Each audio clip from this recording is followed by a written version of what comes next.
Can I get a blue light? Blue light. Yo, what up, man? Welcome to another session of Blue Light Specials. You feel me? And we here with a special guest today. You can add poet, you can add author to his list as a few days ago, but I'm gonna let him tell y'all about that. But we sitting here with Kevin Antonio. What's up, bro? What's up, brother? What's going on, man? Chillin', man. Yes, sir, man. We finally here. Yeah. So I'm gonna dive right into it, man. I'm gonna get to your piece because you spoke about how like innocence can lead to tragedy in a way, and you know, it's something that I feel like we experience in our community often, and it's been often for a long time. So is it any like certain situation or a certain experience that you had that kind of led you to write on that? Yeah, so that piece, like I titled it, I dedicated it to the Black Yard Party just because a lot of this stuff, happened in our community. When you see majority being put on onto the world from our community, I want to say. But just us being black and being young and dealing with police and not really being taught when you're young how to handle situations in this type of world, everything that we do has a reaction.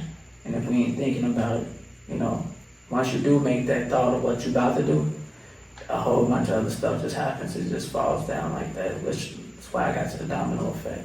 Fair.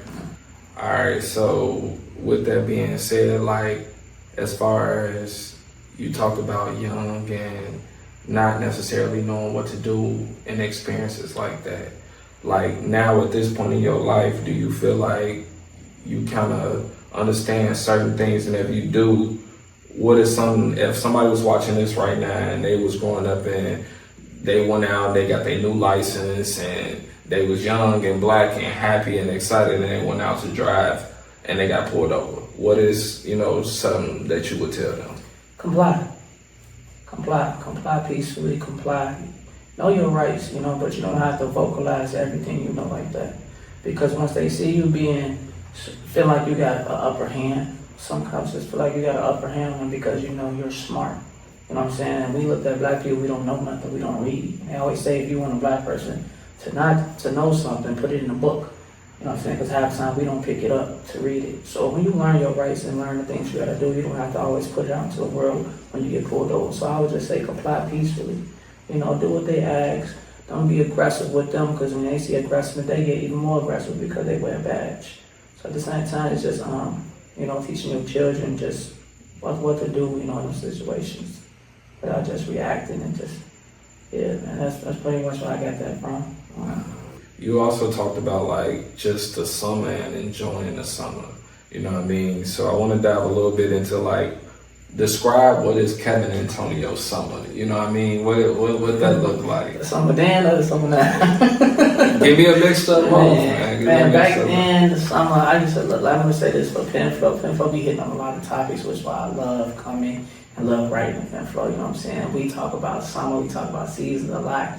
And the summertime back then for us, man, it was joyful, man. We look forward to going outside. I can say that I didn't want to come back inside. We did. We couldn't use the water. I used the water hose outside. It was fun, man. It was like, man, I come from a big family, so I got 7 brothers. I had 1 sister. And, my mom's where I stayed. I grew up on the south side, but at the same time, it was more so the area you lived, Mom, we can go out back then and enjoy ourselves and come back in before the street lights came on. And everybody be at home in one piece. It wasn't too much now. You let your kids go off the block and we worried about them this summer. You know what I'm saying? It's harder now than it was back then. The summer now I spend mostly with my kids, man, enjoying life with them.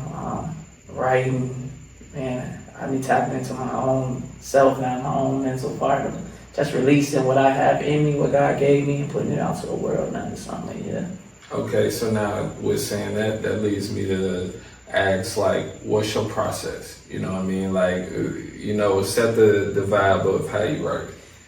I feel it, man. I'm a real energy person, so either I've witnessed it, I felt it, I can understand what a person going through. Like I got a piece where I I'm not homeless, but I can write as if I was, you know, because I've seen it so many times. And sometimes seeing it and putting yourself in that person's position, it really sets a different tone for you and other people who look into it. So if you was listening to me in any of my poems, you kind of can feel as if I was actually in the story. Like it's really about me, but sometimes it's really about someone you got know, heard, seen. I just try to put it all into the world because some stuff I write about, we don't really talk about. With that, like you said, a lot of the stuff you write about, people don't really talk about. So is that like a kind of a reasoning to your writing, you would say?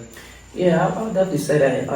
I'm gonna tell you what honestly, I'm gonna give it to you like we want to say it. A lot of people don't say it. You know, either they're afraid they'll be judged. You know, they're not comfortable enough to do it. Their voice ain't strong enough yet to get it out. So I kind of just take their voice and put it to myself and let it be right. Okay. Now you say you grew up with a big family as well, right? Yeah. Did that kind of shape your writing style in any way? I want to say yeah, and I also want to say no. What really pushed me to like write? My sister passed. My only sister. I had an only sister. She was the youngest, the baby. She passed in 2023. She was killed out here in the streets of Chicago. Sorry to hear that, man. Yeah. So that was my goal. That was it's time to do something with it. You know, let it be told, let it be said. Whatever I had in me, let it come out. And my first piece I performed was at her funeral. That was the first piece I ever performed live in front of my family, her friends. And what's crazy is that's actually the first piece I memorized. I usually will write stuff. That was my first memorized piece, and as hard as it was, she gave me the strength to let it out. And after that, it just went from there, you know. Oh man, so it started off with the hard already. Yeah, man. You know, some pieces it's hard for me. I only did that piece one time. Some pieces I got like that where I could only perform it once because if I did it again, the emotion not gonna be there like it was the first time. So that's one of the pieces for sure I only did that one time in my life. Okay. Yeah. Describe your writing style in 3 words for me. Ooh, pure, raw, unique. Okay. Why you say unique?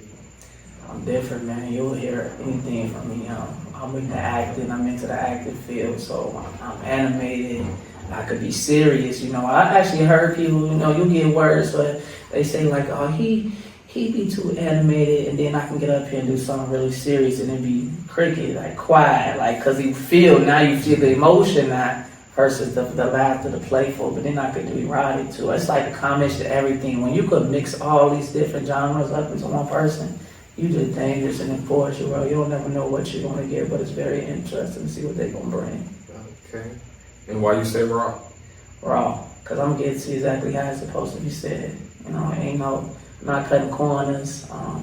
My words are probably something you're very familiar with, but it's hard for you to grasp because you never really heard it, how it's going to be said to you.